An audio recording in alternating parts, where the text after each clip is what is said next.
एक बार प्रेम से बोलिए दुर्गा मैया की। अब हम नवरात्र के 9 दिनों के पाठ में 7वें दिन में प्रवेश कर चुके हैं। 7वें दिन हम सभी कालरात्रि देवी की आराधना करते हैं। माँ दुर्गा के 7वें स्वरूप को कालरात्रि कहा जाता है। माँ कालरात्रि का स्वरूप देखने में अत्यंत भयानक है, लेकिन वे सदैव शुभ फल देने वाली मानी जाती है, इसलिए इन्हें शुभंकरी भी कहा जाता है। दुर्गा पूजा के 7वें दिन माँ कालरात्रि की पूजा का विधान है। इस दिन साधक का मन सहस्रार चक्र में स्थित रहता है। इसके लिए ब्रह्मांड की समस्त सिद्धियों के द्वार खुलने लगते हैं। इस चक्र में स्थित साधक का मन पूर्णतः माँ कालरात्रि के स्वरूप में अवस्थित रहता है। माँ कालरात्रि दुष्टों का विनाश और ग्रह बाधाओं को दूर करने वाली है, जिससे साधक भयमुक्त हो जाता है। कथा का 11वां अध्याय। देवी देवताओं द्वारा देवी की स्तुति एवं देवी द्वारा देवताओं को वरदान। तदंतर ऋषि बोले, महादेवी द्वारा दैत्यराज शुंभ के मारे जाने पर इंद्रादि देवता अग्निदेव को आगे करके कात्यायनी देवी की स्तुति करना प्रारंभ किया। उस समय अभिष्ट की प्राप्ति के कारण उनका मुखमंडल चमक रहा था। देवता बोले, हे शरणागतों के दुख हरने वाली देवी, आप हमारे ऊपर प्रसन्न हो। विश्वेश्वरी, आप ही विश्व की रक्षा करें, क्योंकि आप इस चर अचर ब्रह्मांड की एकमात्र अधिष्ठात्री हो। हे देवी, आप संपूर्ण विश्व की आधार रूप हो, क्योंकि आप पृथ्वी में भी स्थित हो और अत्यंत पराक्रम वाली देवी हो। आप ही जल रूप में स्थित होकर संपूर्ण संसार को तृप्ति प्रदान करती हो। हे देवी, आप अनंत बलशालिनी विष्णु की शक्ति हो और विश्व की बीज परम माया हो, और आपने इस समस्त संसार को मोहग्रस्त कर रखा है। आप ही प्रसन्न होने पर इस पृथ्वी पर युक्तियां प्राप्ति कराती हो। हे जगत जननी, संपूर्ण विद्या में आपके ही भिन्न भिन्न स्वरूप हैं। इस संसार में जितनी महिलाएं हैं वे सब आपकी ही मूर्तियां हैं। एकमात्र आपने ही इस संसार को व्याप्त कर रखा है। आपकी स्तुति किस प्रकार हो सकती है? आप तो स्वतन करने योग्य पदार्थों से परे एवं परावाणी हो। आप परम बुद्धि रूप हो। आप संपूर्ण प्राणी रूप, स्वर्ग और मुक्ति देने वाली हो। अतः इसी रूप में आपकी स्तुति की गई है। आपकी स्तुति के लिए इससे बढ़कर और क्या मुक्ति हो सकती है माँ? संपूर्ण जनों के हृदय में बुद्धि रूप होकर निवास करने वाली, स्वर्ग तथा मोक्ष प्रदान करने वाली हे नारायणी देवी, आपको प्रणाम है। कला काष्ठा आदि के रूप में अवस्थाओं को परिवर्तन की ओर ले जाने वाली तथा प्राणियों का अंत करने वाली नारायणी, आपको प्रणाम है। हे नारायणी, संपूर्ण मंगलों के मंगल रूप वाली हे शिवे, संपूर्ण प्रयोजनों को सिद्ध करने वाली हे शरणागत वत्सला, 3 नेत्रों वाली गौरी, आपको प्रणाम करते हैं। सृष्टि, स्थिति तथा संहार की शक्ति भूता सनातनी देवी, गुणों का आधार तथा सर्वमुखमयी नारायणी, आपको प्रणाम है। हे शरण में आए शरणागतों, दीन दुखियों की रक्षा में तत्पर, संपूर्ण पीड़ाओं को हरने वाली हे नारायणी, आपको हमारा प्रणाम है। हे नारायणी, आप ब्रह्माणी का रूप धारण करके हंसों से जुते हुए विमान पर बैठती हो तथा कुश से अभिमंत्रित जल छिड़कती रहती हो। आपको मेरा प्रणाम है। महेश्वरी रूप में त्रिशूल, चंद्रमा और सर्पों को धारण करने वाली हे महावृषभ वाहन वाली नारायणी देवी, आपको प्रणाम है। मोरों तथा मुर्गों से घिरी रहने वाली महाशक्ति को धारण करने वाली हे कौमारी रूपधारिणी निष्पाप नारायणी, आपको हम सब देवता प्रणाम करते हैं। हे शंख चक्र गदा और धनुष धारण करने वाली वैष्णवी शक्ति रूपा नारायणी, आप हम सब पर प्रसन्न हो जाओ। आपको मेरा प्रणाम है। हे दाढ़ों पर पृथ्वी को धारण करने वाली वराह रूपिणी और हाथों में भयानक महाचक्र लिए काल्याण करारिणी नारायणी, तुम्हें नमस्कार है। हे उग्र नृप सिंह रूप से दैत्यों को संहार करने वाली, त्रिभुवन की रक्षा में संलग्न रहने वाली नारायणी, आपको हम प्रणाम करते हैं। मस्तक पर मुकुट और हाथ में महावज्र धारण करने वाली, सहस्त्र नेत्रों के कारण उज्ज्वल, वृतासुर के प्राण हरने वाली, इंद्र की शक्ति हे नारायणी, हम आपको प्रणाम करते हैं। हे शिवदूती स्वरूप से दैत्यों के महामद को नष्ट करने वाली हैं, भयंकर महारूप वाली, हे महाशब्द करने वाली हे नारायणी, हम आपको प्रणाम करते हैं। दाढ़ों के कारण विकराल मुख वाली, मुंड माला से विभूषित मुंड मर्दिनी, चामुंडा रूपा नारायणी, आपको हम प्रणाम करते हैं। हे लक्ष्मी, लज्जा, महाविद्या, श्रद्धा, पुष्टि, स्वधा, ध्रुवा, महारात्रि तथा महाविद्या रूपा नारायणी, आपको हम सब प्रणाम करते हैं।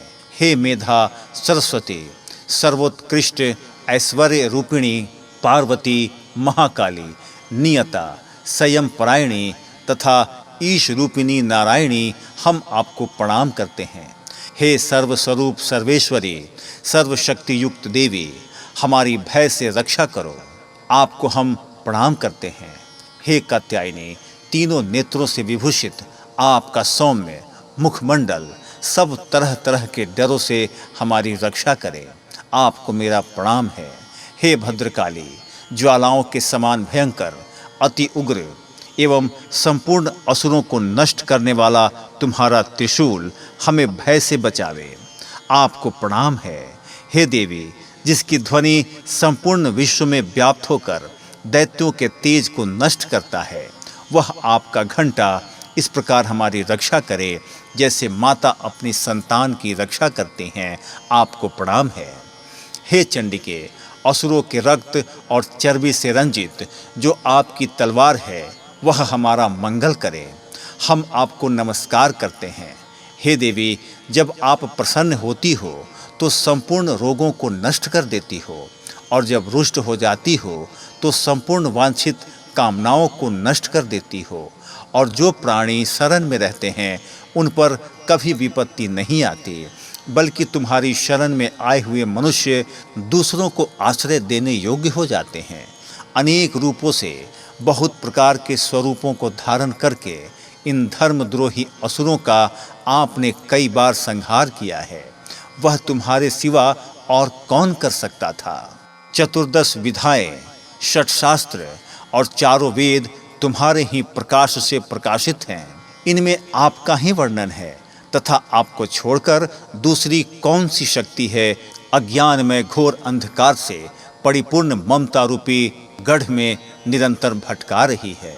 जहाँ राक्षस, विषैले सर्प, लुटेरों की सेना हो, जहाँ दावानल हो, वहाँ और समुद्र के बीच में भी तुम साथ रहकर इस विश्व की रक्षा करती हो।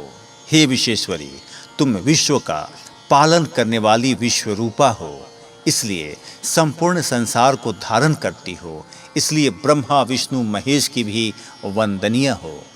जो भक्ति पूर्वक आपको प्रणाम करते हैं वह विश्व को आश्रय देने वाले बन जाते हैं।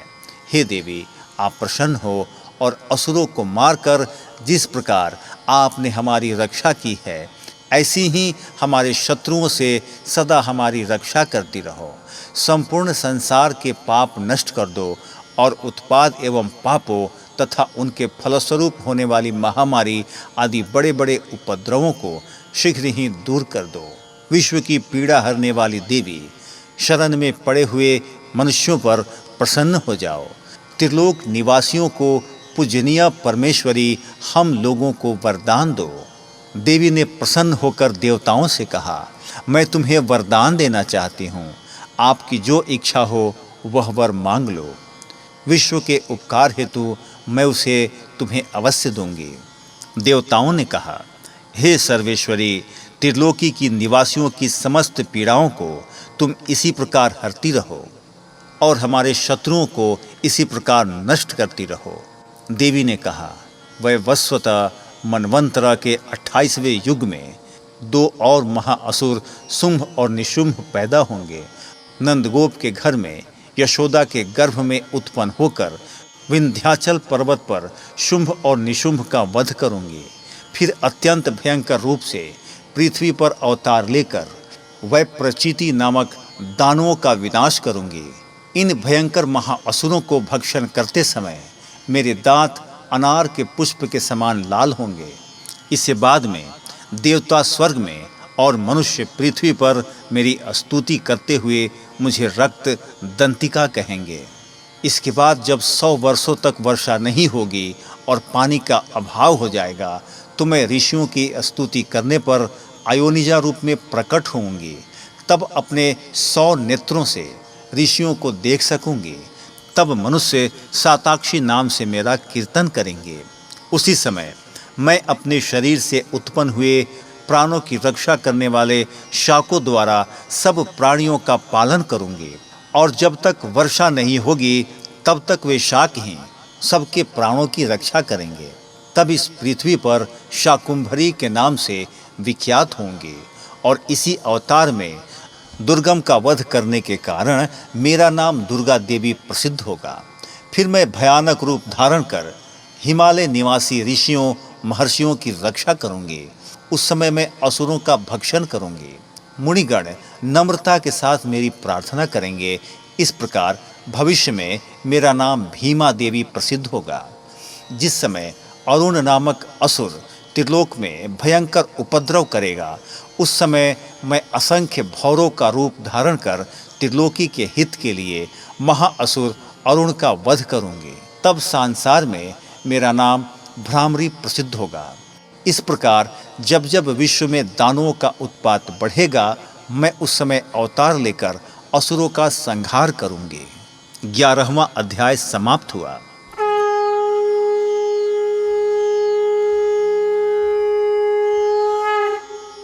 एक बार प्रेम से बोलिए दुर्गा मैया की जय। 12वां अध्याय प्रारंभ।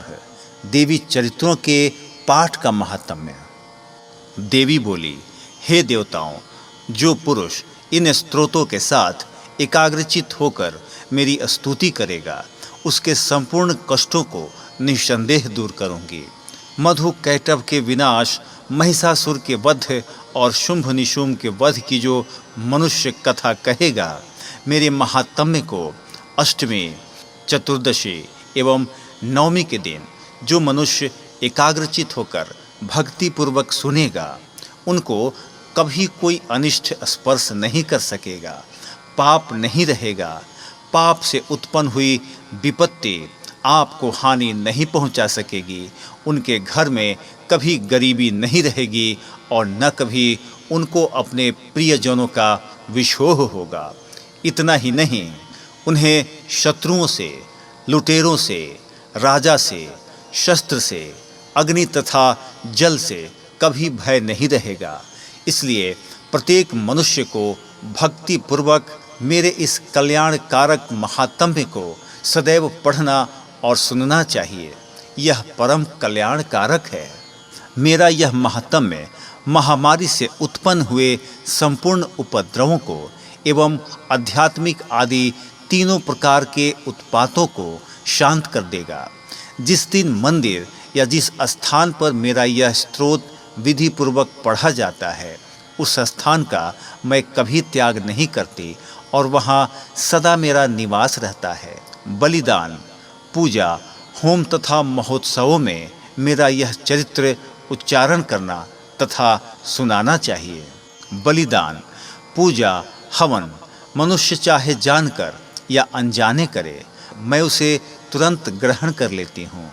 शरद काल में प्रत्येक वर्ष जो महापूजा की जाती है उसमें जो मनुष्य भक्ति पूर्वक मेरा यह महात्म्य सुनता है वह सब विपत्तियों से छूट जाता है और धन्य धान्य तथा पुत्रादि से संपन्न हो जाता है।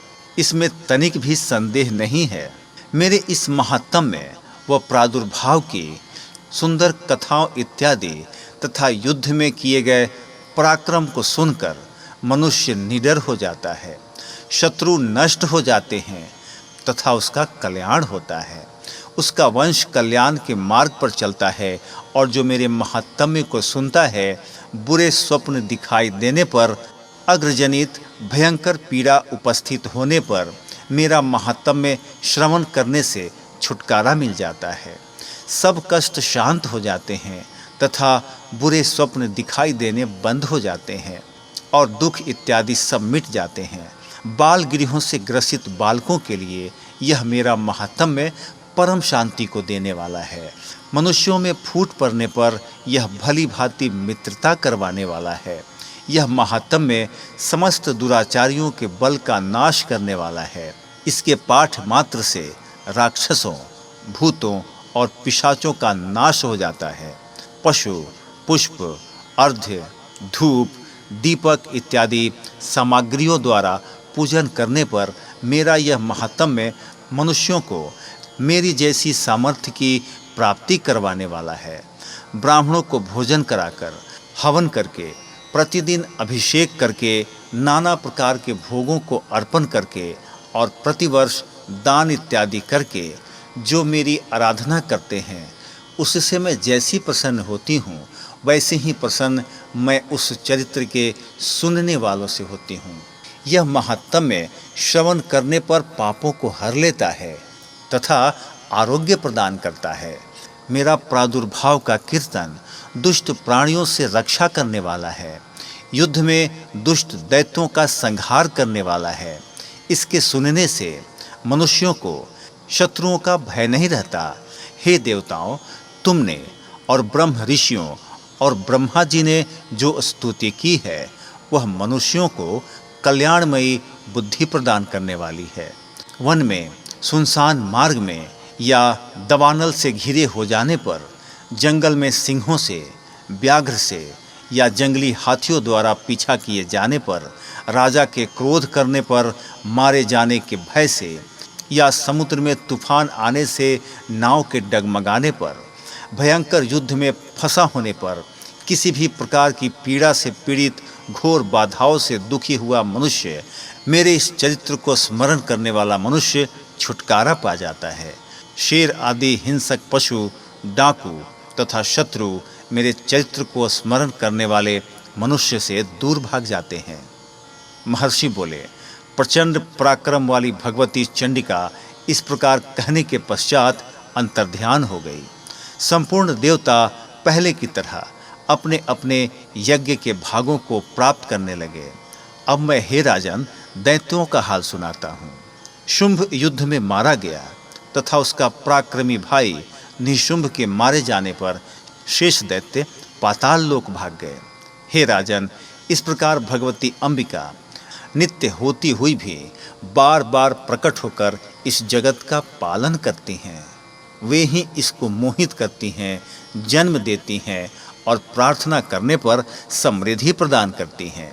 हे राजन, भगवती ही महाप्रलय के समय महामारी का रूप धारण करती हैं और यही संपूर्ण ब्रह्मांड में व्याप्त हैं। वह सनातन देवी प्राणियों का पालन करती हैं। वे ही मनुष्यों के अभ्युदय के समय घर में लक्ष्मी का रूप बनाकर स्थिर हो जाती हैं तथा अभाव के समय दरिद्रता बनकर विनाश का कारण बन जाती हैं। पुष्प, धूप और गंध आदि से पूजन करके उनकी स्तुति करने से वह धन और पुत्र प्रदान करती हैं और धार्मिक बुद्धि तथा उत्तम गति प्रदान करती हैं। 12वां अध्याय समाप्त।